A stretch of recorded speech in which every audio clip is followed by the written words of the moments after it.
Alors, je profite de la réalisation du colotest qui touche la gamme des Mitsubishi, donc qui a été publié pour vous proposer un petit tuto sur l'effet de transparence d'un vêtement.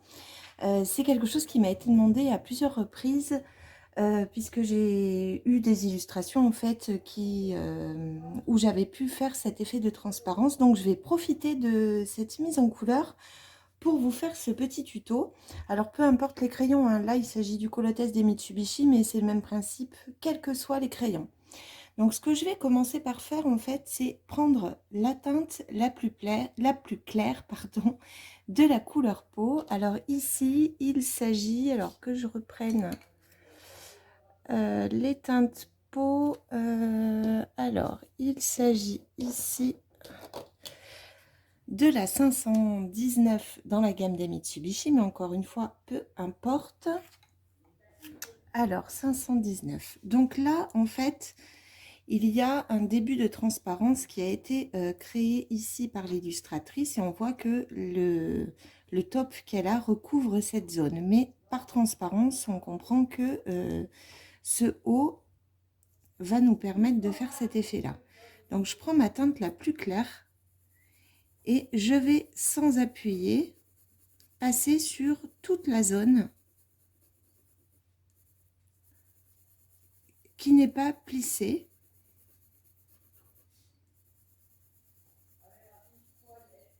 Sans faire attention, alors vraiment il ne faut pas appuyer et je ne vais pas faire attention aux détails comme je vais le faire si je suis sur une teinte peau. Donc là je reste vraiment très rapide sur cette partie là. C'est vraiment uniquement pour apporter ce fond couleur chair. Donc je vais le passer sur l'ensemble des zones.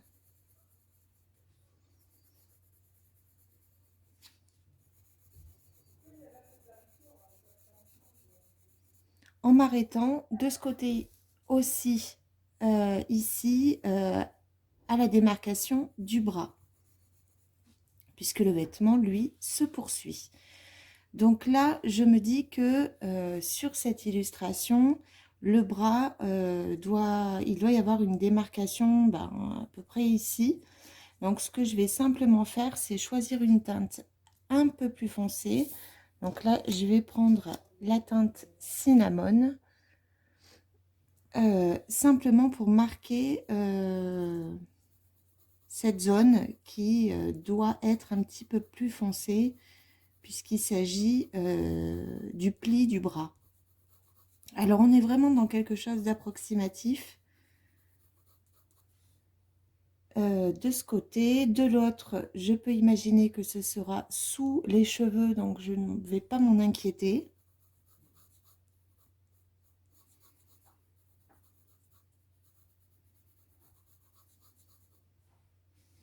Je vais foncer un tout petit peu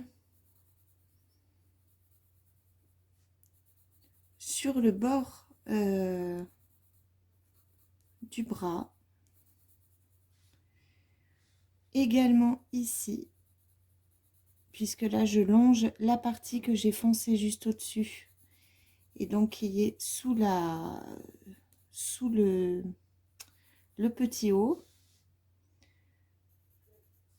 Je vais faire pareil sur ce côté du bras. Alors je ne m'applique pas forcément, encore une fois, hein, c'est vraiment juste pour apporter un fond couleur peau dans ces endroits. Donc une fois que j'ai fait cette sous-couche, si je peux le dire comme ça, alors en plus à la caméra là vous le voyez pas très bien, mais donc tout est sous-couché donc dans cette teinte peau. Et maintenant par dessus je vais venir choisir la couleur de mon top. Donc là en l'occurrence je vais revenir à ce que j'ai choisi pour les cheveux, donc quelque chose dans ces tons. Donc là c'était la teinte raspberry, si je la retrouve, voilà. Et donc je vais repasser simplement sur les plis de cette veste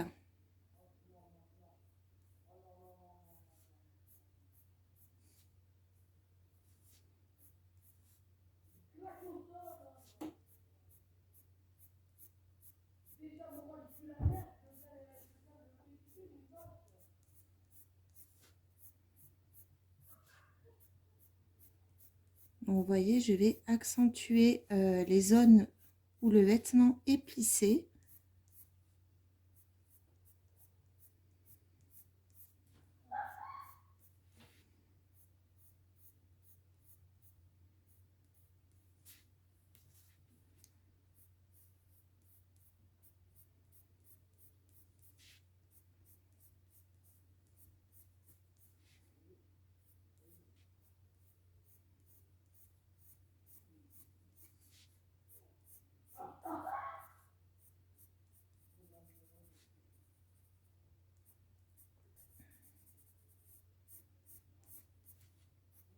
Et je vais faire ça donc sur l'ensemble de ce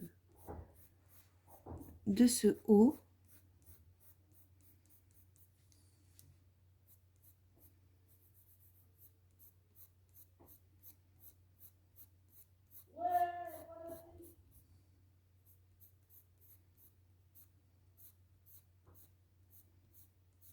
Ainsi que sur les bordures.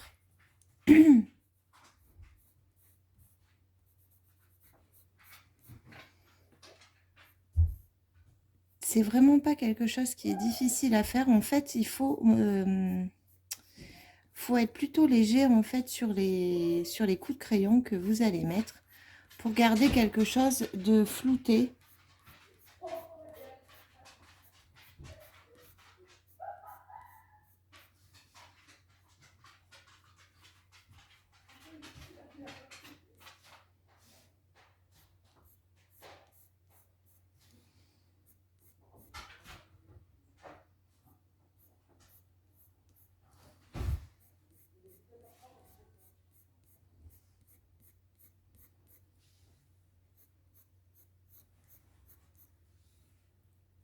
Alors là maintenant, je vais aller prendre une teinte à peine plus foncée. Ici, donc, je vais prendre la...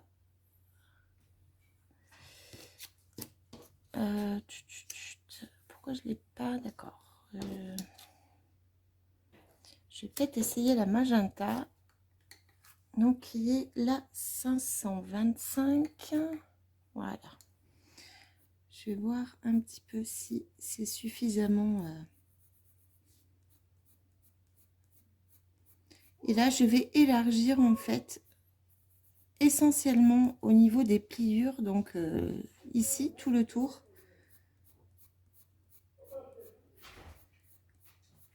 En faisant donc des traits toujours dans le même sens, donc en commençant l'appui à l'intérieur comme quand je fais les cheveux et en relâchant sur l'extérieur.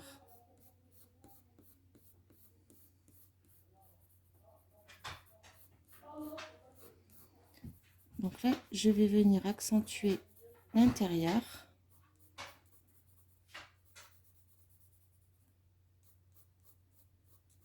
pour garder le mouvement de ce chemisier.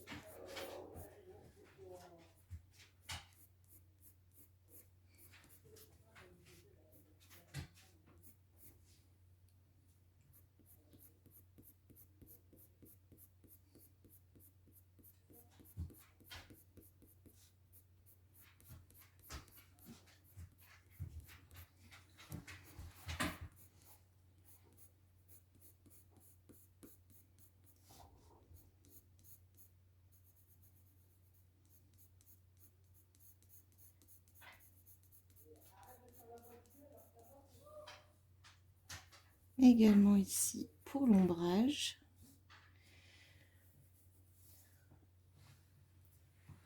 Alors, ensuite, je vais venir repasser. Donc là, c'est à vous de juger selon la teinte peau que vous avez utilisée. Donc là, moi, je trouve que la teinte peau, c'est vrai qu'elle est très claire. Du coup, je pense que je vais venir apporter une nuance à peine plus claire donc à ce petit haut, simplement pour effacer un peu les démarcations de mes traits. Donc pour ça, je vais prendre la 517.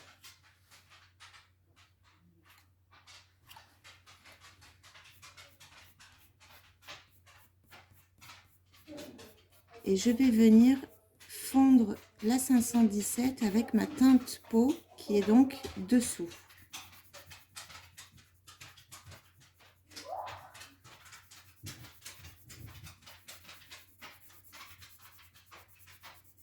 En repassant sur mes zones précédentes.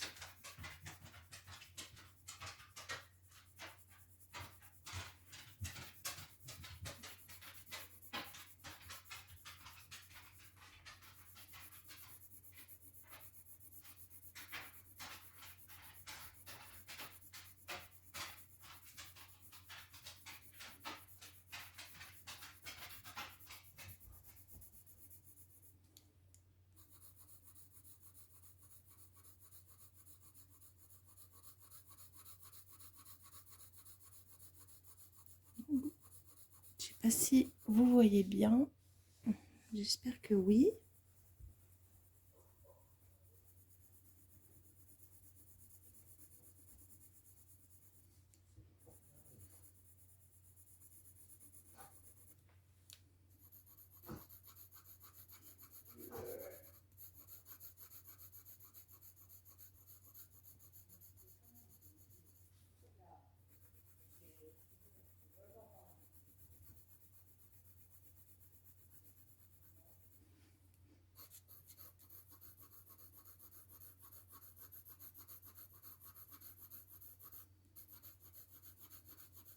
Alors, comme je pense avoir envie d'apporter un peu plus de contraste sur les plis, je vais partir sur une teinte ensuite plus foncée pour accentuer le contraste.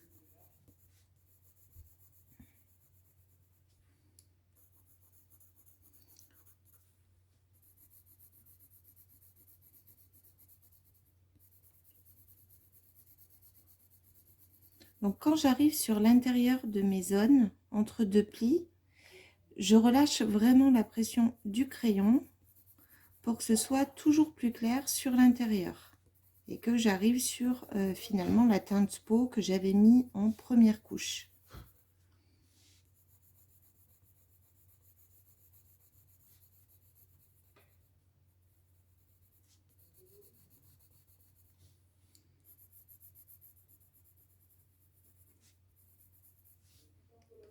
Alors là, ce que je vais peut-être faire, c'est reprendre ma teinte peau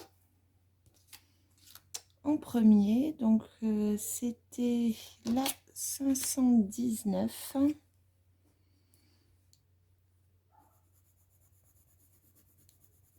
Je vais bien repasser là où je veux que la peau ressorte.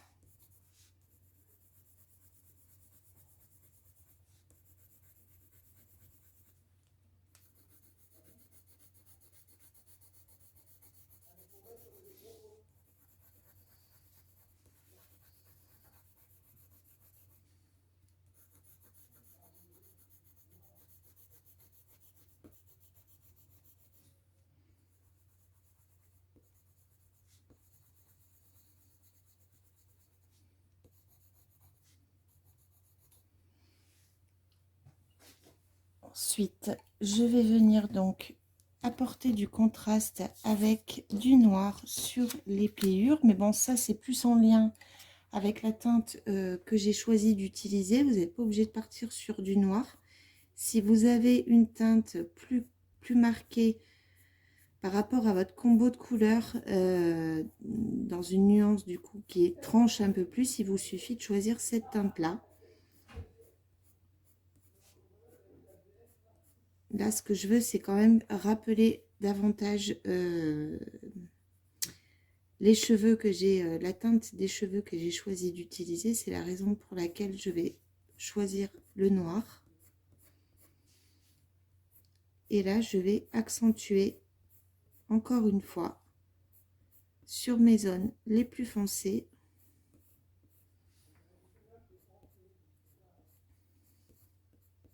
Donc, pas partout.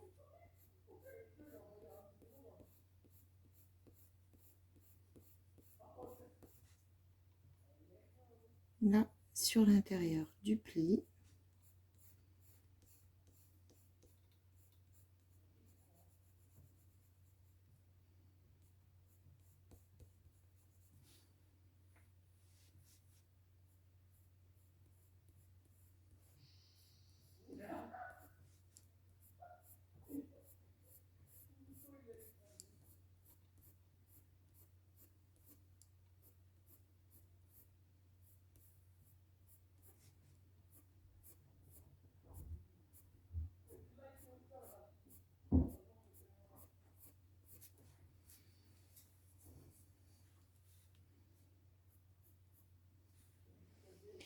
Et maintenant, pour terminer, je vais venir reprendre ma nuance plus foncée dans mon ton de base qui était le 608.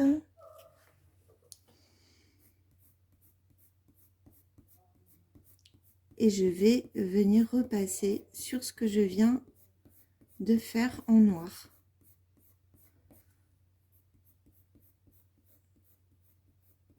Donc, en fait, la manière dont je fais donc ces effets de transparence, c'est toujours avec une histoire de couche et de deuxième couche et de troisième couche. Alors que, par contre, la particularité, c'est que je ne cherche pas à ce que tout soit parfaitement... les dégradés soient parfaitement réalisés, puisque je ne veux pas quelque chose de parfait. Sinon, je vais complètement perdre la transparence qui est dessous.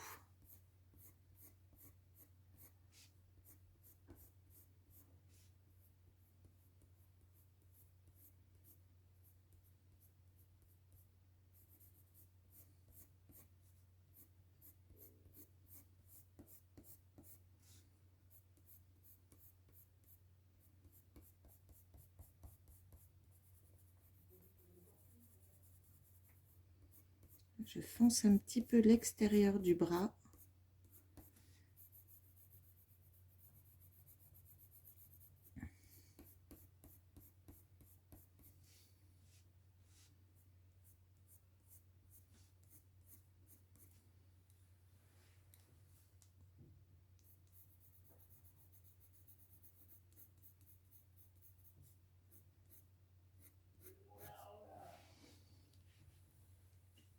Je vais faire pareil à l'intérieur.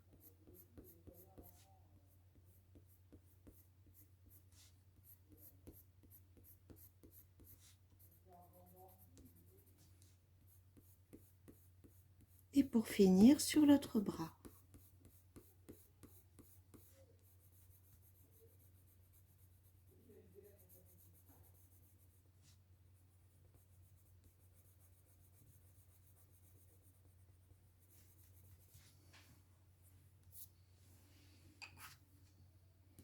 Et voilà pour l'effet de transparence que je réalise habituellement. Donc après, vous pouvez, si vous le souhaitez, revenir blender un petit peu, donc avec la teinte la plus claire de votre chemisier. Donc par exemple ici, ce serait cette teinte-ci.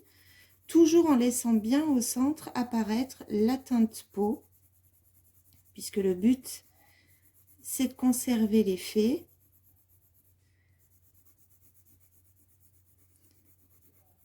Alors, j'avais fait cet effet de transparence dans un livre d'Anastasia et l'école d'Areva où la femme avait les cheveux roses avec les papillons. Et en vêtements, j'avais également fait cet effet de transparence sur une petite fée d'Amanda L. Matthews. Je ne sais plus avec quel crayon j'avais fait cette illustration. Elle a les cheveux blancs avec un petit chaton dans les bras. Et là, pareil, elle portait un chemisier où au niveau du bras, il y avait un effet de transparence à réaliser. Donc, c'était exactement le même principe. Alors après, c'est vrai que souvent, on m'avait fait cette demande d'effet de transparence. Après, il faut trouver l'illustration qui le permet. Là, en l'occurrence, c'était l'occasion de vous faire ce tuto très rapide, puisque de toute façon, je suis en train de vous le filmer pour ce colotest.